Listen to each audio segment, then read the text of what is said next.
cuento popular que me contaron cuando yo era muy chiquito. Había una vez 3 pequeños árboles y los 3 con grandes sueños. El primer árbol soñaba con ser tallado de manera de cofre, hermoso y bien ornamentado, para en su interior guardar el tesoro jamás visto por el mundo. Me gustaría transformarme en un cofre de madera que pueda acoger joyas, piedras preciosas o esmeraldas, decía.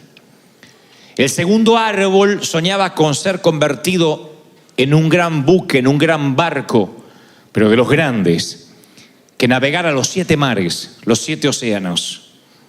Iré por el mundo y recorreré los sitios más inhóspitos. Seré un transatlántico importante, soñaba. El tercer árbol no quería alejarse de su hogar. Quería crecer en la cima de la montaña de manera tal que cuando los hombres lo vieran de tan alto no les quedara otra que dirigir su vista hacia Dios. Y decía, si puedo ser lo suficientemente alto, la gente encontrará a Dios tan solo con mirar y observar mi copa. Cada árbol tenía su sueño. El primero, insisto, en transformarse en un cofre que guardara un tesoro preciado. El segundo, en un barco que navegara los 7 mares. Y el tercero soñaba con ser tan alto de modo que los hombres al contemplarlo se encontrara con el rostro de Dios. Con el pasar del tiempo los árboles olvidaron los sueños, pero ya no eran retoños como cuando soñaban, sino que se convirtieron en árboles fuertes. Y entonces 3 leñadores subieron a la montaña. Mientras el primer leñador cortaba el primer árbol, este casi no podía contener su emoción porque supo que pronto cumpliría su destino. Pero en lugar de transformarse en un cofre que albergara un tesoro preciado, los carpinteros lo transformaron en una caja ordinaria, en un comedero para animales. Así que él maldijo al leñador y quedó amargamente desilusionado porque desde que era una semilla, un retoño, él quería hacer un cofre. Y en lugar de eso devino en simplemente una caja o un cajón donde comieran los asnos. El segundo árbol sí terminó siendo un barco, pero no una nave insignia de una gran flota. Se convirtió en un barco pesquero. Así que nunca navegaría en océanos majestuosos, sino que sería un pequeño bote en un pequeño lago usado para la pesca. Así que también quedó amargamente desilusionado. El tercer árbol, el que quería crecer tan alto de modo tal que cuando los hombres lo vieran se encontraran con el rostro de Dios, se encontró con un leñador que lo hizo trizas, transformó todo el tronco en varias vigas de madera y luego amontonó esas vigas en un galpón. Y aún no sabiendo para qué usarían las vigas, él dijo, todo lo que soñaba era quedarme en la montaña y señalar hacia Dios. Se quejó el tercer árbol. El tiempo pasó, los árboles convertidos o devenidos en cosas muy lejanas a los que habían soñado cuando eran retoños, se olvidaron de sus sueños, hasta que una noche, una jovencita, una flamante mamá colocó un bebé en la caja donde comían los animales. Y el primer árbol, que era el comedero del establo, supo que había cumplido su sueño, que había albergado el mayor tesoro de la historia, el Mesías hecho niño. El segundo árbol estaba un día albergando a unos pescadores, era un simple bote pesquero, y un día un hombre cansado se sube al bote, se duerme encima de él, se desata una tormenta y con su orden la tormenta se calma. Viento, aquíétate, dice el extraño. Y ahí el segundo árbol se dio cuenta de que tuvo un privilegio mucho mayor que navegar los 7 mares, que estaba albergando en su madera al creador del universo, al Hijo de Dios. El tercer árbol, un viernes por la mañana, lo pasan a buscar y no creerán el dolor que siente cuando lo arrastran por la calle y se vio transformado en un elemento de tortura. No solo eso, sino que lo llevan a un monte alto y unos soldados clavan las manos y los pies de un hombre a sus vigas de madera. Y entonces, el domingo por la mañana, cuando la tierra tiembla y el sol sale, el árbol se para con la frente en alto, sabiendo que desde ese momento, tal como había soñado cuando retoño, ahora señalaría a la gente hacia Dios. No tenía que crecer demasiado alto en la cima del monte para que ese sueño se cumpliera, sino que simplemente al transformarse en cruz, cada vez que la gente recordara su manera, su forma en la que fue tallado y crucificado el Señor allí, se conducirían hacia Dios, tal como Él lo había soñado. Cuando recuerdo esta historia que alguna vez me contaron de chico, es una simple historia. A mí me recuerda los planes que Dios tiene para nosotros, que a veces simplemente porque somos tan torpes no podemos visualizar. Nos empecinamos en creer de que Dios se olvida de nuestros sueños. Y Dios dice, ok, tengo un sueño mejor para ti. O en su defecto, cumpliré tu sueño, pero no será bajo tu trato, bajo tu calendario y de la manera que tú quieres que sea. Pero los sueños de Dios se cumplen y generalmente, como dice las Escrituras, los caminos de Dios son superiores y distintos a los nuestros. Lo que sucede es que lo que vivimos y lo que esperamos vivir a veces está separado por una brecha tan ancha. Lo que nosotros soñamos, las expectativas, se diferencian tanto de lo que nos toca vivir que pensamos que Dios nos abandonó. O en su defecto esa frase tan trillada, Dios no me ama. Si me amara no me pasaran estas cosas. Si me amara Dios me habría detenido. Me habría parado de no cometer este error.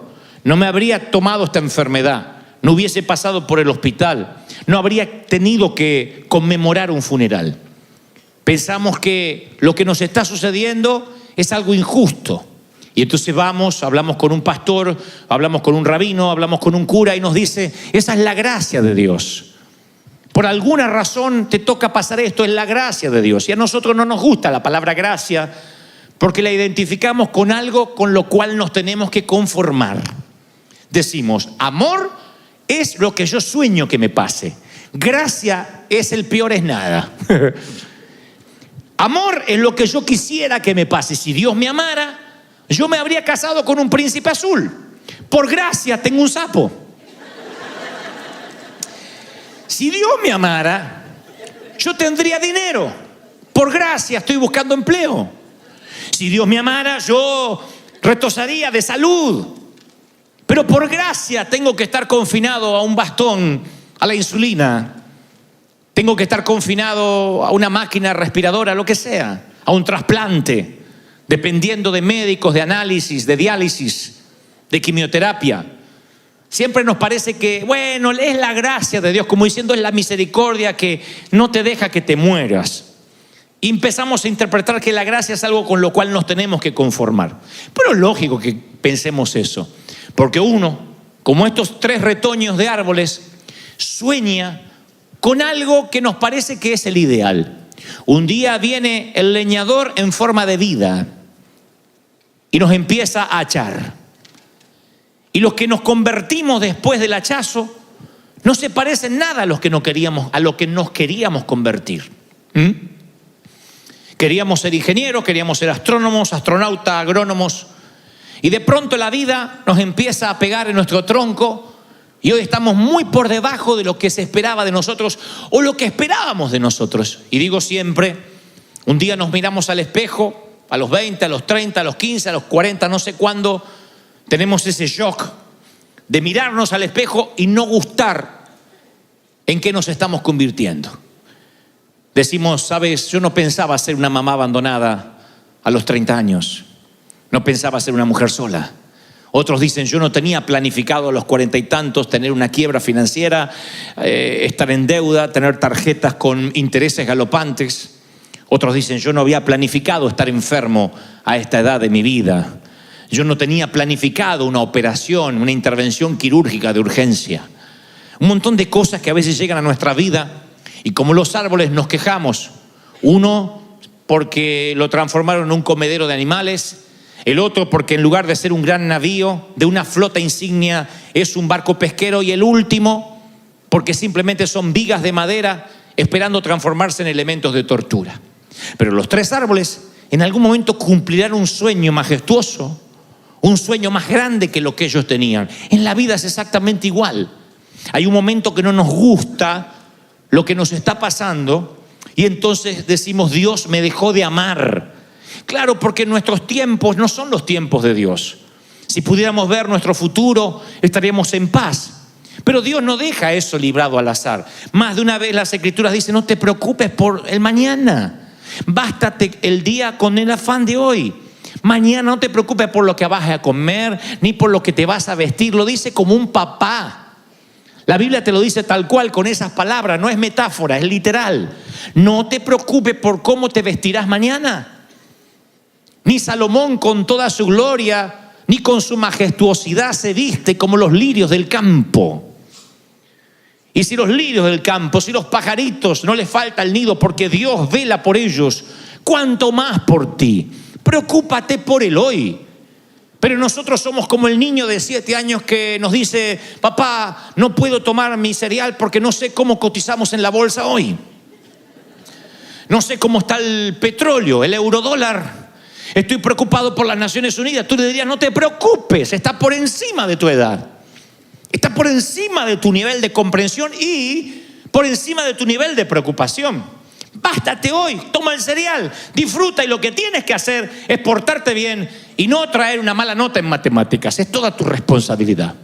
Dios es igual, conforme la edad, conforme la preocupación que te puedes permitir, conforme la ansiedad que te puedes permitir. La ansiedad es parte de la vida, pero cuando te empiezas a preguntar: ¿qué va a pasar en 5 años y en 6 años? ¿Y qué va a pasar con mi vida? ¿Cómo voy a llegar a viejo? Y esa empieza a ser tu vida. Está bien que seas precavido, pero cuando tu vida está más allá de lo que está pasando hoy, puedes caer en el error de perderte el hoy. Y el hoy no regresará. Jamás viviremos un día como hoy. Nunca más. Jamás. Y hay gente que se lo pierde. Se pierde sus hijos, se pierde su pareja, se pierde el amor, se pierde el servir al Señor, porque está preocupado: ¿qué va a hacer el leñador con ellos? ¿En qué me va a transformar? ¿Y qué voy a hacer? ¿Y en qué Dios me va a usar? Y se pierde esta temporada. Por eso Salomón divide la vida en 28 temporadas diferentes. Y las 28 tienen su importancia. Dice: tiempo de reír, tiempo de llorar. Y llorar. O llorar argentino. Tiempo de sembrar y de cosechar. Tiempo de gritar, tiempo de abstenerse de gritar. Cada temporada tiene un significado. Algún día les predicaré sobre cada una de ellas. Y verán que Dios dispuso mínima 28 temporadas para disfrutarlas, para vivirlas o para procesarlas. Estás en luto, es el tiempo de luto. Procésalo. No te apures en reír. Habrá tiempo de risa. Te estás riendo, no te empieces a amargar. No hagas como las madres de antes. El que mucho se ríe, pronto llora, decía la vieja. Y te amargaba la risa. Mamá tenía un pronóstico de amargamiento. No sé por qué las madres le temen a la felicidad. La mucha felicidad las pone nerviosas. Mucho griterío ahí afuera. ¿Estamos jugando más? Sí, alguien se va a romper la cabeza. Alguien se va a terminar mal. Yo sé cómo termina esto. Sigan jugando y riéndose como bobos. Ya se van a romper la cabeza. ¡Bum! ¿Qué dije? ¿Una necesidad de ser profeta veraz tiene? Ahora, cuando esas cosas pasan, cuando esas cosas suceden, cuando nos toca una temporada y no la podemos disfrutar o no la estamos viviendo bien, nos podemos perder el presente por esperar el futuro, por esperar en lo que va a pasar mañana. Y este es el día que ha hecho el Señor. Dile al que está a la derecha y a la izquierda: este es el día que ha hecho el Señor. Dile: vamos, sacúdalo, diga: este es el día. Disfruta tu día. Este es el día que ha hecho el Señor. ¡Aleluya!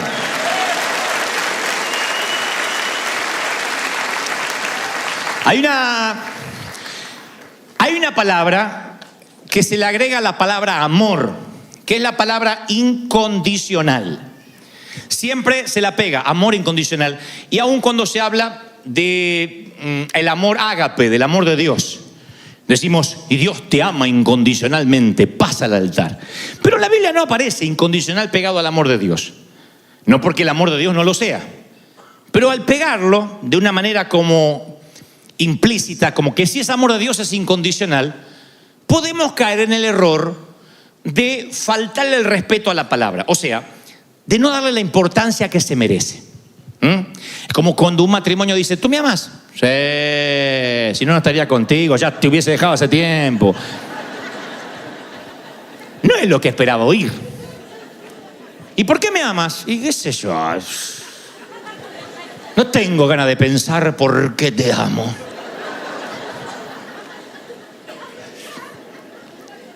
Usted no puede llamar a eso amor. Bueno, el amor incondicional de Dios a veces, amor incondicional suele hacer que pensemos que Dios te ama porque está obligado a amarte. Es incondicional, ya está. Con gusto te fulminaría, pero te ama incondicionalmente. Como un juez, por ejemplo, que firma la libertad de un preso que cumplió con su condena social. Pagó su deuda con la comunidad y entonces el juez tiene que otorgar su libertad. Pero ese juez que firma, por ejemplo, no tiene emociones involucradas en el asunto. No llega a la casa el juez después de liberar a muchos y dice, hoy liberé a otro, hoy condené a 3. No creo. Lo más probable es que un juez le diga a la esposa, no hablo de trabajo aquí, bastante estrés tengo en la corte. No está involucrado emocionalmente con el preso o con el condenado.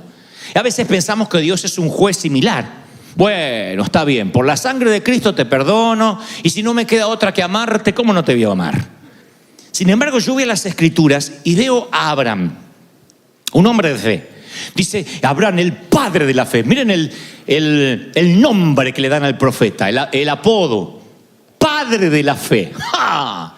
Si la fe tuviese paternidad, este es el hombre, el que le da el apellido a la fe. Abraham es igual a fe. Pero voy a la vida de Abraham y para salvar su pellejo miente, no una vez sino 2, en un lapso de varios años. Para salvar su pellejo miente respecto a su mujer, entre otros errores que cometió. Sin embargo, Dios dice, es el padre de la fe. Moisés mata a un hombre, un asesino. No va a la cárcel, se esconde. No obstante, además de eso, un día desobedece a Dios públicamente. Y después Dios lo honra apareciendo en el monte de la transfiguración junto al Señor, al lado de Elías. Y Moisés, para los judíos, para los mesiánicos, para todo el mundo, Moisés es el prócer de la Biblia. David comete adulterio, tapa el adulterio con un asesinato. Dios de alguna forma protege su linaje familiar hasta la aparición de Jesús, que le dicen hijo de David. No es el hijo del adúltero, no es el hijo del asesino, no es algo que no lo nombren más. No, hijo de David. Pedro niega al Señor y después diría el Señor, sobre ti edificaré mi iglesia, te usaré para dirigir la iglesia. Vas a la lista de los héroes de la fe de Hebreos 11 y descubre los muchachos que hay ahí. Y la verdad que son algunos bastantes delincuentes de lo que hicieron. Ustedes los leen todos así, claro. Uno lo puede leer con una voz engolada, una voz de locutor. Ahí está David, ahí está Jefté. Jefté era un huérfano que mató un montón de gente. Rab era una prostituta. O sea, uno le puede leer la Biblia de manera aséptica, higiénica, limpiar todo lo que nos suena fuera de la religión y leer con esos nombres y con esa postura de gente pura. Pero no eran gente pura. Era gente que Dios amó, no incondicionalmente, bueno, lo tengo que amar a este Moisés, con un amor tenaz, con un amor intencional. Por eso me preocupa cuando alguien con desdén dice, bueno, Dios te ama igual, porque le hemos quitado la fuerza original y hemos hecho un Dios anémico, desapasionado para amarnos. Cuando uno no le cae la moneda de cómo lo ama a Dios. Bueno, Dios me ama porque estoy en la iglesia River y porque me tiene que aguantar. Cuando uno tiene esa relación de Dios, que sí, Él es amor, pero la verdad que a mí la vida me va mal. Si me amara no me iría así. Ahí es cuando viene ese razonamiento que no resiste análisis. Decir, no, si me amaran no tendría que pasar esto. Claro, cuando vino el tornado a nuestra vida y deja una estela de devastación, cuando la vida se nos cae de pedazos, enseguida decimos, ¿y dónde está Dios? Si Dios me amara no me pasara esto. Porque no entendemos lo que es el amor de Dios. Creemos que Dios nos ama si se cumple mi deseo de árbol. Si yo me transformo en ese cofre para guardar perlas, entonces Dios me ama. Si soy un barco que navega los 7 mares, entonces Dios me ama. Si me deja crecer alto de modo que cuando los hombres vean mi copa dirijan su vista a Dios, entonces Dios me ama. Si no, Dios no me ama. Y entonces Dios tiene una respuesta a eso. Dice, no, yo te voy a contar cómo funciona esto de que te amo o no te amo. Dios es un padre, piensa como una madre, como un padre, con amor paternal. ¿Cuántas madres nos han dicho, no comas dulces antes de cenar? ¿Te lo han dicho? También como otras tonterías, no comas sandía y te metas en la alberca porque te crece no sé qué en el estómago y te inflas así como si tuviera cerveza adentro. Había mitos, pero después había cosas reales que la madre solía ver con anticipación. No salgas desabrigado porque después te agarras un resfrío. Y uno tomaba esas restricciones, esas órdenes, como no me ama. Me tiene harto la vieja. Me quiere controlar. Y eso que no había celular en nuestro tiempo, pero te controlaban telepáticamente. Vos sentías la voz de tu madre adentro de la cabeza. Empezaba a llover, estabas sin el suéter y tu madre adentro te decía, te lo dije, te lo dije, te lo dije.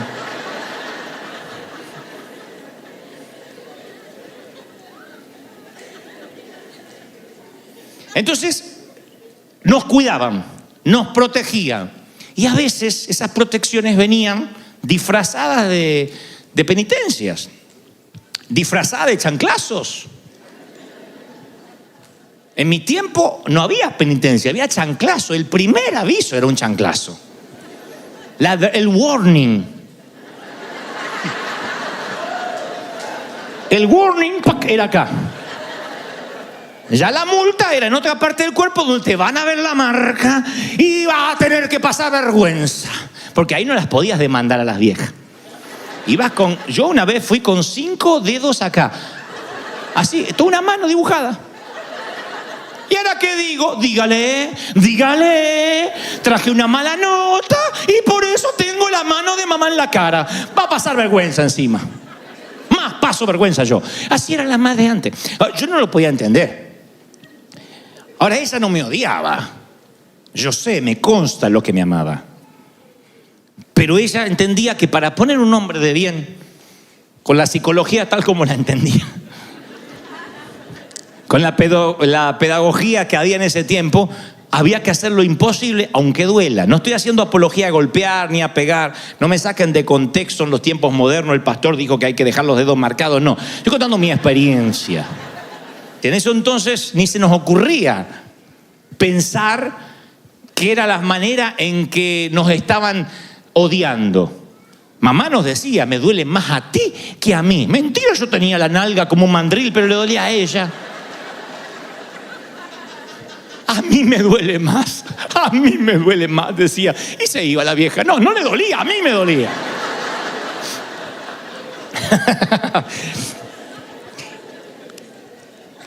Entonces, Dios envía a los leñadores de la vida y llegan en forma de chanclazo. Y no nos gusta. Y decimos, Dios no me ama. Dios no me ama, Dios tiene algo contra mí, algo malo hice. Entonces echemos un vistazo, vamos a lo básico.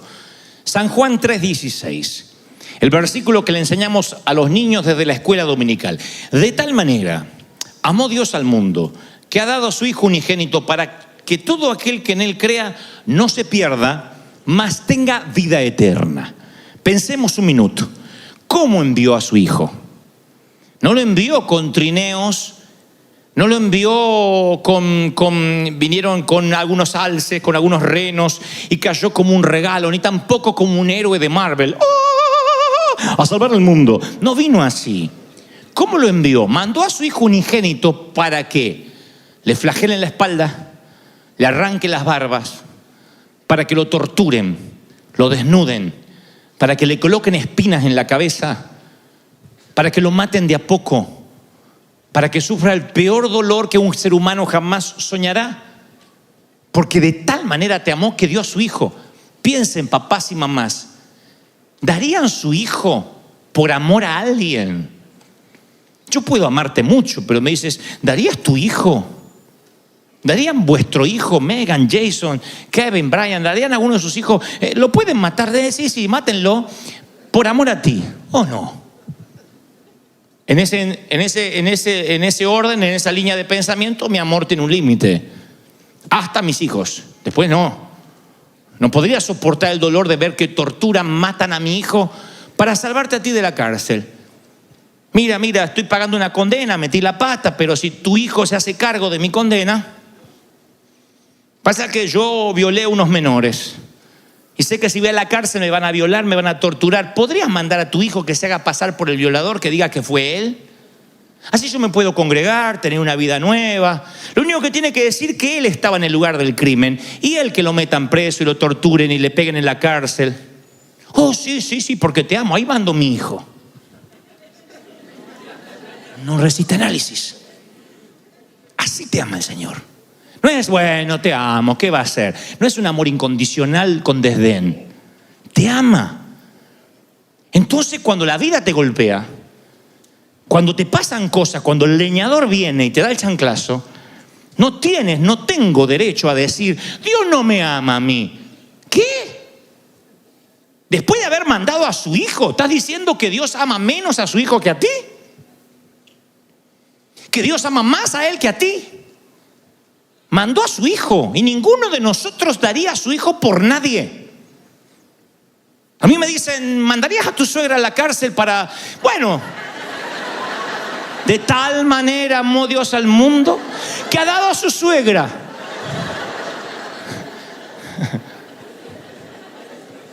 Ya, mátenla.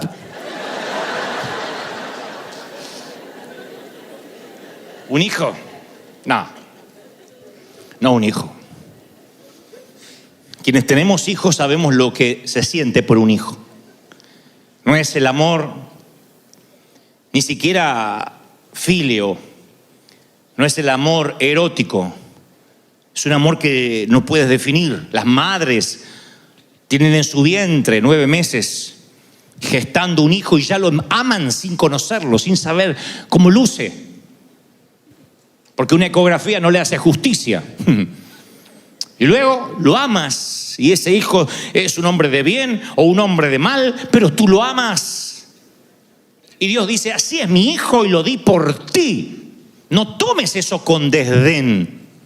No diga, bueno, Dios me soporta. Tú no tienes ni siquiera el derecho a decir, es que si Dios me amara, yo no estaría rentando. Fíjense a la luz de lo que le acabo de mostrar, de matar a un hijo por amor a ti. Decir, si Dios me amara, yo no estaría soltera. Yo creo que Dios me olvidó. Diga que Dios no nos toma en serio. Porque si Dios nos tomara en serio, es que yo no entiendo por qué se me murió mi perrita. Yo digo, Dios me está contra mí. Yo creo que Dios dice, no tienes idea lo que yo hice por ti. Cuando tú dices, realmente Dios me ama en la cruz, dice, no. ¿Cómo vas a decir que no te amo? ¿Cómo semejante sacrificio fue en vano? Y como los árboles de la fábula, la mayoría de nosotros no sabemos qué plan tiene. Lo que pasa es que la vida que estamos viviendo, claro, no se parece a la que queríamos vivir. La brecha se abre cada vez más. Y decimos, si Dios me amara, yo no sería pobre. Yo no habría perdido mi casa. Si Dios me amara, yo no tendría ese marido, esa mujer. Si Dios me amara, yo no tendría documentos. Ya llevo varios años y estoy indocumentado. ¿Ven? Dios se olvidó de mí. ¿Cómo vas a decir que Dios se olvidó de ti por un mugroso documento? Está bien, no es lo mismo ser indocumentado que ser ciudadano, pero por Dios, cuando lo comparas con la cruz, es un mugroso documento. Todo es mugroso, todo comparado con la cruz. Yo te doy mi hijo, vamos a suponer que yo soy muy bueno, más bueno que Dios, nunca va a pasar. Doy mi hijo para salvarte de la cárcel y después te veo quejándote. Ay, no, a mí Dante no me ama. Mataron a Meghan, a nuestra princesa de 9 años. La mataron para sacarte de la cárcel. Yo hice que la mataran para sacarte de la cárcel. Y después te escucho decir, a mí Dante no me ama. No me ama porque el otro día no me oró. Y porque yo estoy viendo documentos y no me los trae. Me dan ganas de ahorcarte. Me costó mi hija. Quiero que entiendas cómo te ama Dios. Cuando entiendes, cuantificas cómo te ama Dios, no te alcanza la vida para adorar, la vida para agradecer. ¿Están conmigo, sí o no? Pero vienen los leñadores y enseguida dudamos. Los últimos versículos de Génesis 3 a mí siempre me ocasionaron un impacto, porque nuestros padres edénicos, Adán y Eva en el huerto pecan. Eva toma el fruto prohibido del conocimiento del bien y del mal, engañada por la serpiente, le hace comer al esposo. Conocen la historia. Dios se duele en su corazón y dijo Jehová Dios, Génesis 3:22. He aquí el hombre es como uno de nosotros. ¿A quién se lo dice Dios? Al Hijo y al Espíritu Santo, la Trinidad. Cuando habla de nosotros, están los tres en una mesa directiva y dice, he aquí el hombre ahora es como uno de nosotros, porque sabe el bien y el mal. O sea que Dios los creó, nos creó, sin el conocimiento de la maldad. Por eso no se dan cuenta que estaban desnudos, eran como animalitos en ese sentido. Había una inocencia edénica.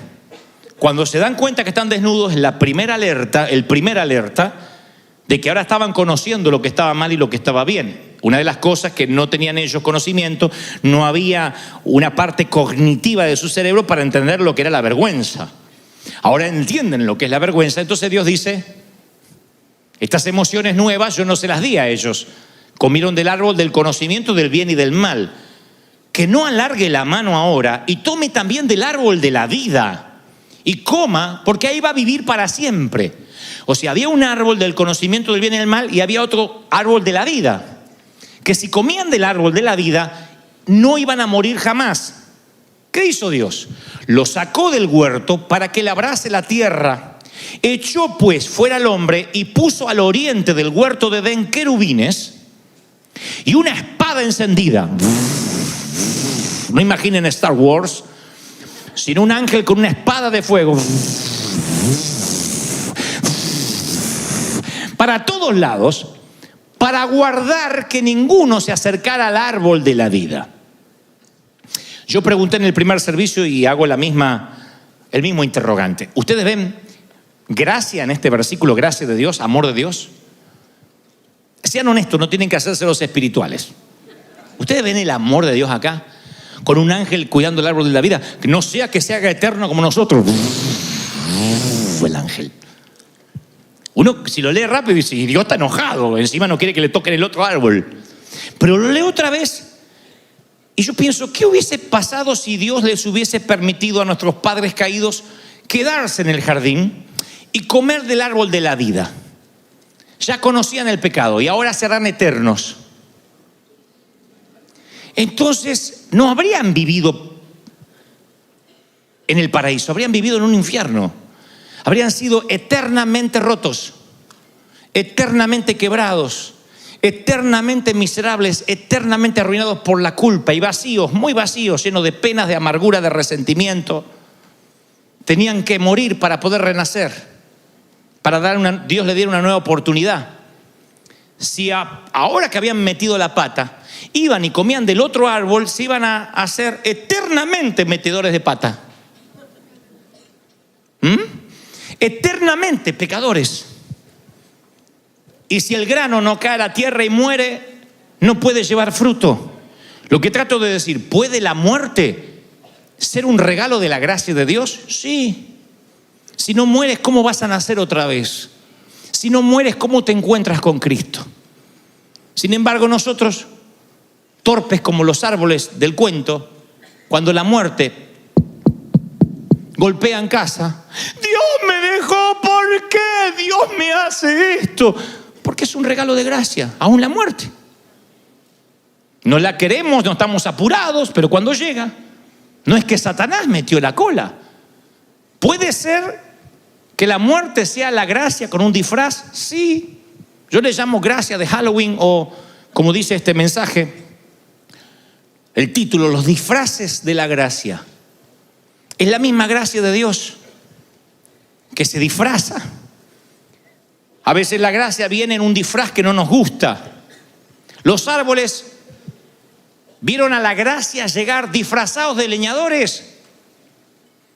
Y el leñador que convierte a uno de los árboles en vigas y los amontona en un galpón, ese árbol convertido en vigas, que terminará siendo una cruz, maldice al leñador, no sabiendo que el leñador viene enviado por Dios, disfrazado de leñador, con un plan diferente al que tú tendrías para tu propia vida. ¿Tiene sentido lo que trato de decirte? Eso es la vida. Son disfraces. La palabra dice que es la multiforme. Pedro dice es la multiforme gracia de Dios. Multiforme. Hay versiones que dicen la gracia de Dios en sus diversas formas. Hay algunas que son conocidas. La gracia nos justificó de los pecados, dice Romanos. La gracia nos da consolación eterna. La gracia nos da esperanza, dice Pablo a los tesalonicenses. En cada caso la gracia lleva un disfraz levemente distinto. Pero la gracia no siempre tiene la apariencia que esperamos. Yo estaba en el servicio anterior, que hace muchos años me empezaron a llamar para que yo tuviera el protagónico de una novela. ¿Sí o no? Era así. Entonces me dijeron, queremos que seas el actor de una novela. Una novela que se iba a emitir, se llamaba El Capo. Su personaje... Esperen, el personaje lo interpretaba un actor llamado Miguel Ángel Rodríguez. Debido a su parecido con él en ese entonces, él es mayor que yo, cada vez que él hacía un flashback y pensaba en su vida anterior, él era un muchacho honesto que se vio involucrado en una red porque todos sus familiares traficaban, y esa es la historia de él, y se enamora, etcétera, etcétera. Y cada vez que él iba al pasado, yo hacía el actor de él, yo interpretaba él cuando joven. Y entonces me llamaban porque mi parecido ameritaba que yo aceptara el papel. No podían buscar otro actor, ni siquiera más preparado. Era el parecido lo que me habían llamado. Y entonces entran a insistir y a insistir, y al principio dijimos que no. Y después el mismo gerente dice, a ver si nos entendemos. Cualquier actor moriría por un protagónico en prime time, en horario estelar en la tele. Nunca actuaste en la tele y yo te estoy dando un protagónico y me estás diciendo que no. Y yo le decía, déjame, Señor. Te confieso, yo quería hacer un cofre ornamentado para meter perlas, un barco que navegue los 7 mares, o un árbol tan alto que la gente, cuando me viera crecer, viera a Dios. Y Dios dijo, no. Si te voy a usar, va a ser en forma de comedero. Si vas a hacer un barco, vas a ser un pesquero. Y si quieres que la gente vea a Dios a través de ti, vas a ser en forma de cruz. Vas a ser un embajador mío, yo te voy a usar, te voy a bendecir. La gente verá a Dios, pero porque tu vida estará crucificada en mí. Tu vida pasará por la gracia. Si yo hubiese aceptado ese papel, el destino se habría bifurcado. Estoy seguro. Tal vez sería muy famoso. Pero yo no habría vivido lo que vivimos. No habría experimentado la gracia de Dios. Y yo, cuando sentí que Dios no me permitió, dijo, no está en mi voluntad, y la oferta era tentadora, no me gustó el disfraz con el que vino esa gracia. Yo quería un plan. Si Dios me hubiese dicho, mira, tú en tantos años vas a hacer tal cosa, en tantos años yo te voy a usar acá y vas a escribir libros, yo hubiese dicho, bueno, ok, acepto no estar en la tele. Pero Dios no explica nada. Cuando el leñador viene, ¡pac!, al galpón, ¡pac!, al comedero, ¡pac!, bote. Y no te explica. Y al no explicarte te llenas de ansiedad. Dios me abandonó, Dios no me ama. Juan dice, el Padre está lleno de gracia y de verdad. Juan 1:14. No quiso decir que a veces tiene mucha gracia y poca verdad, y a veces tiene mucha verdad y poca gracia. Él dice, Él siempre dice la verdad y Él siempre viene con gracia. Y la gracia que Él trae a veces puede lucir muy diferente entre una situación y otra. La gracia vino a la catedral de cristal en forma de quiebra, no en forma de bendición. ¿Cómo yo habría escrito la historia de nuestra iglesia si yo hubiese podido ser el autor? Yo estaría en la catedral y viene alguien y dice, oh, tengo $2 millones, no sé dónde invertirlos. Y entonces voy a regalar a usted para que usted compre una reina y salga de la catedral. Entonces yo voy, pechito de paloma, le digo, Schuller, voy a renunciar y me llevo a todos, les guste o no les guste, porque nos vamos a hacer independientes. Eso hubiese sido mi historia, bien argentina y petulante. Dios dice, no, va a ser en forma de cruz. Viene la quiebra y tuvimos que orar y ayunar y buscar de entre las piedras las monedas para poder pagar. Dios tenía que transformar esclavos en soldados. Y eso ocurre a veces en 40 años. Eso ocurre en los desiertos. ¿Alguien dice amén conmigo, sí o no? Entonces Dios está lleno de gracia y de verdad. A Pedro en un momento le dice, hijo de Jonás.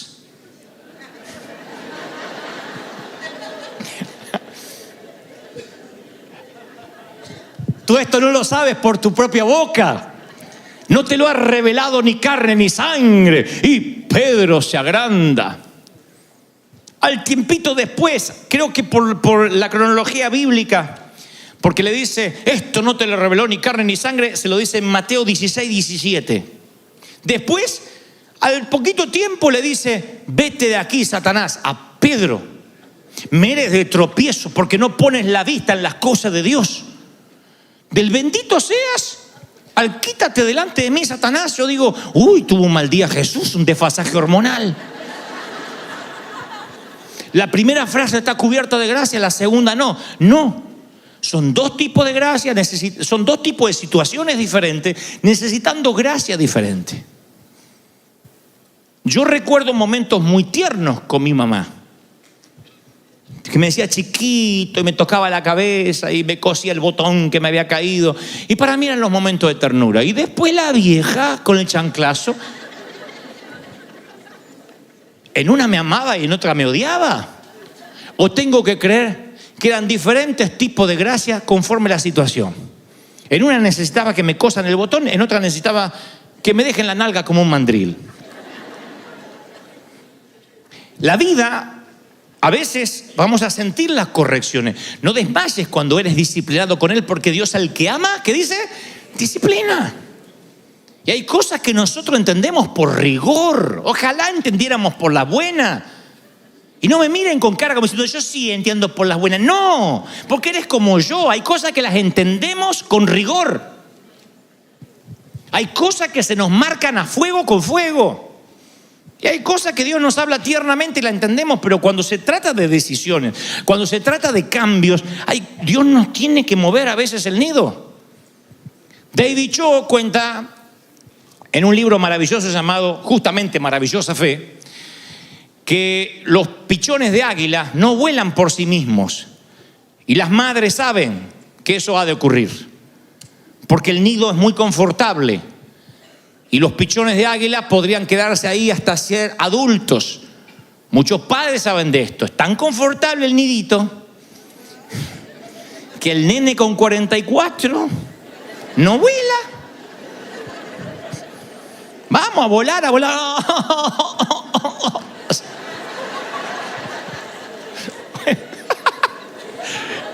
Y bueno, entonces, ¿qué hace la mamá águila?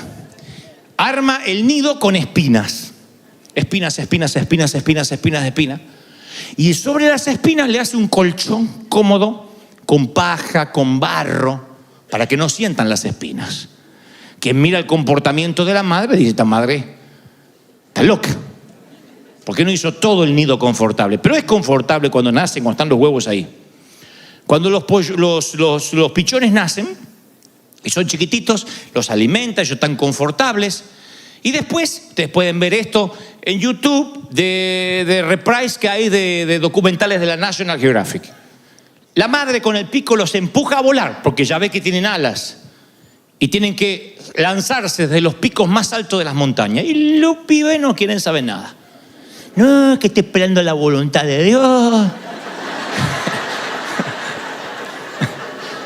Que no siento paz, que acá siempre hay comida caliente.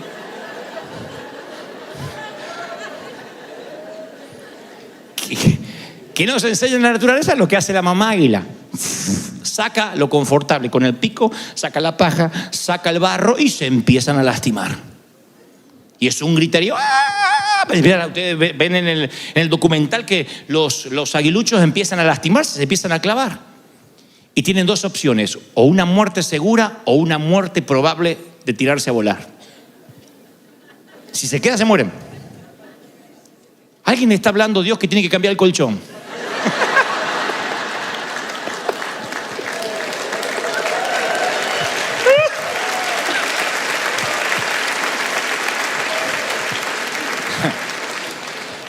Ante una muerte segura y una muerte probable, algunos mueren, algunos no quieren volar y prefieren morir ahí. El 80%, si hay 6, por lo menos 2 o 1 mueren, el resto se larga. Y los pueden ver que no saben volar. ¡Pum! ¡Pum! Y se empiezan a pegar contra los picos, pero la necesidad de vivir hace que empiecen a planear y empiezan a volar. Y ahí descubren que son águilas. La madre lo sabe, el instinto natural es que ellos no volarán por sí solos. ¿Los ama poco esa madre? ¿O los ama mucho para que puedan volar su propio vuelo? ¿Dios te ama mucho? ¿Crees que te ama de tal manera que permitió que su hijo muriera por ti?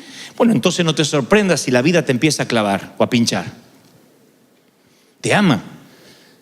La mayoría de las cosas que nosotros hemos hecho fue porque se nos fue la zona de confort. De otro modo, todos somos cómodos. Todos.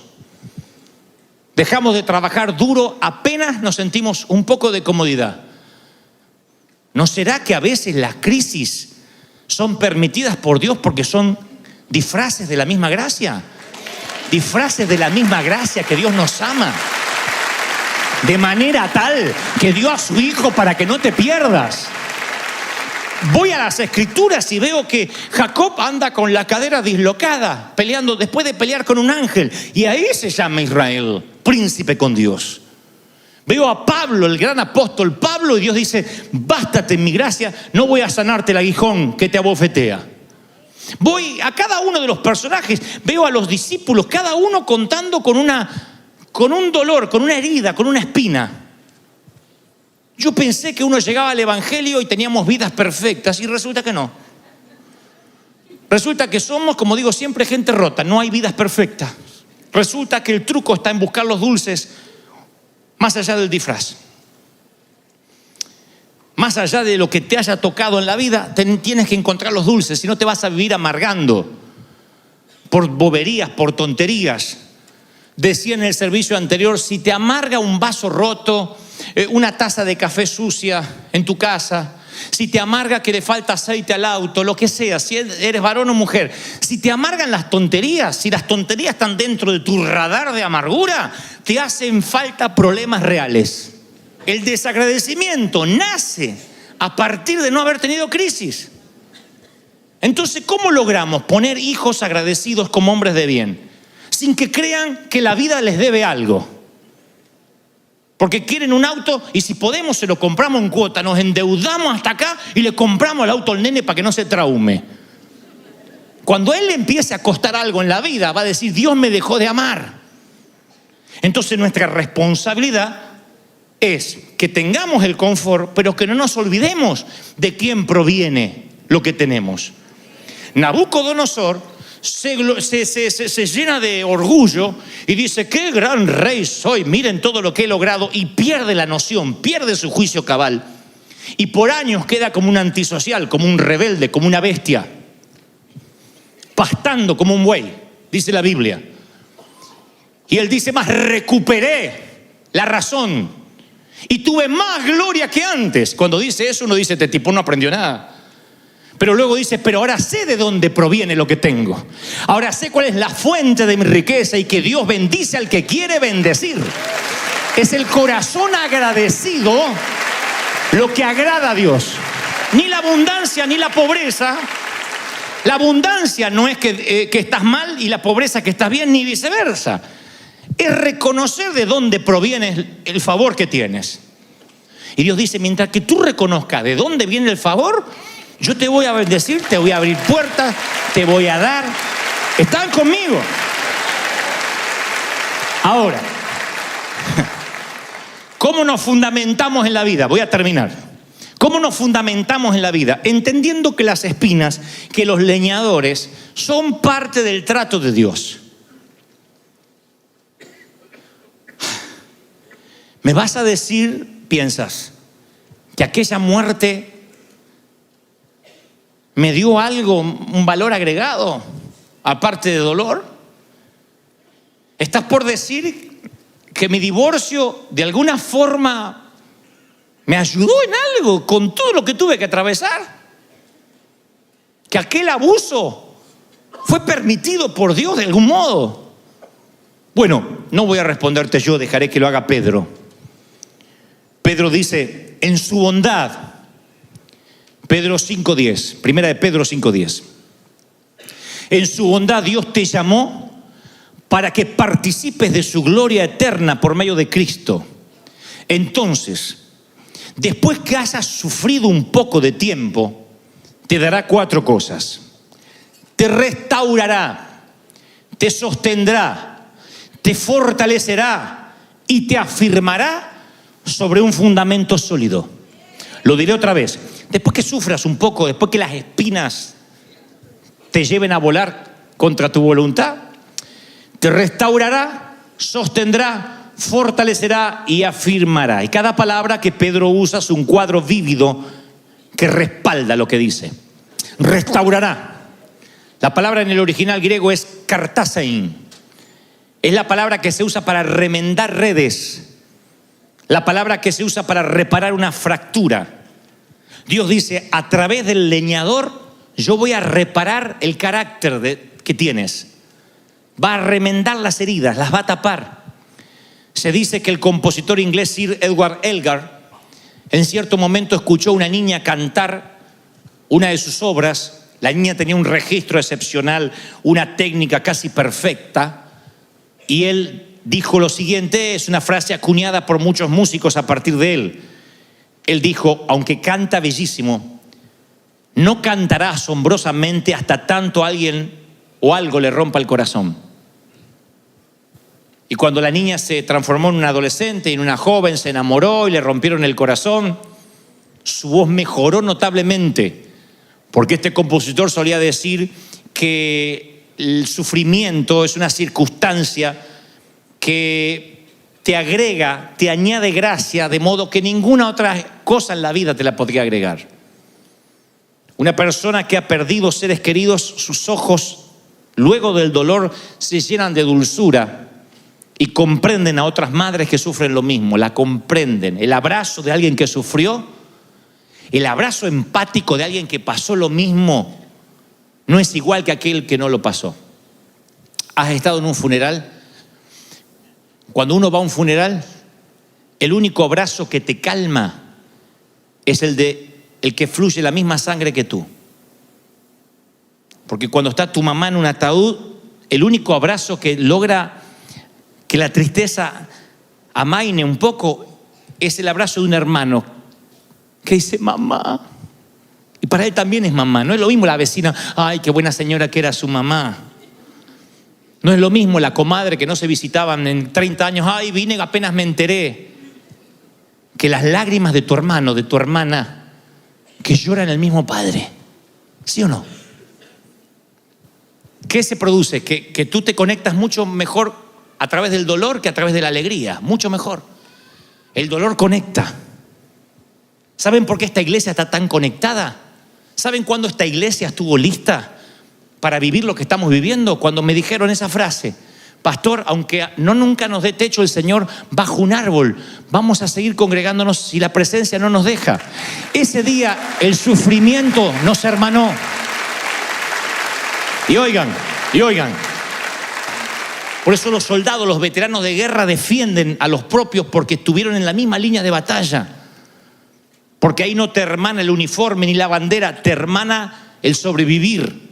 Y te haces hermano. Dicen que los lazos de los soldados que estuvieron en la batalla son más fuertes que la de un hermano.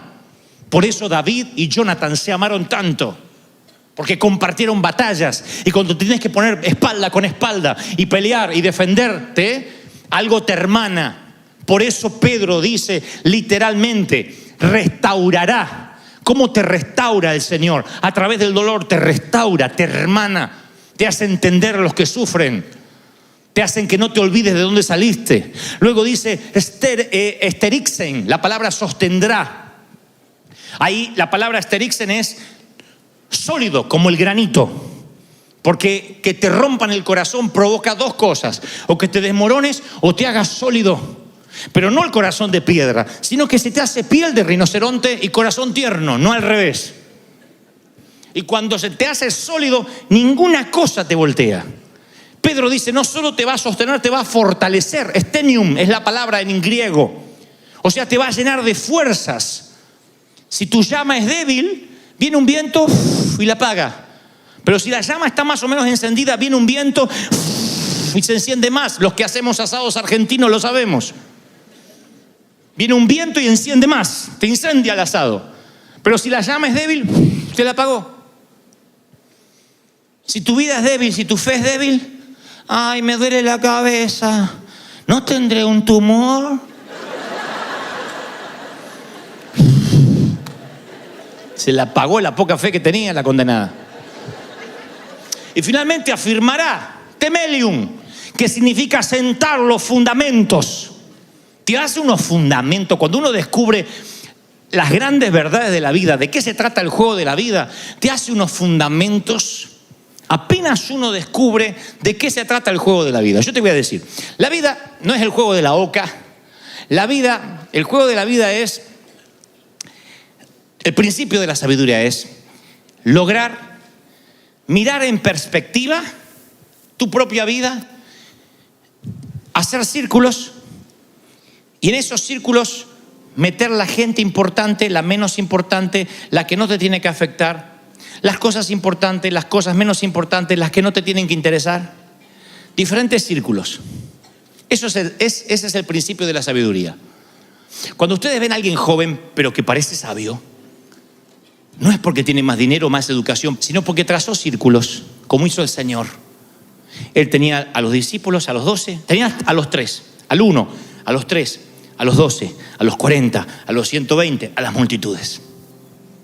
Y cuando los fariseos le decían algo, no estaba en su círculo. Entonces su radar solo estaba ocupado de las preocupaciones reales, de aquellas cosas que se tenía que ocupar, no preocupar. Cuando uno se preocupa, la mente se divide. Se divide literalmente en lo que va a pasar, en lo que pudo haber pasado, y te pierdes el presente. El secreto de la vida, insisto, es decir, a partir de ahora mi vida es todo lo que tengo. Tengo que servir a Dios, tengo que valorar a mis hijos, tengo que amar a los míos. No me voy a preocupar por boberías.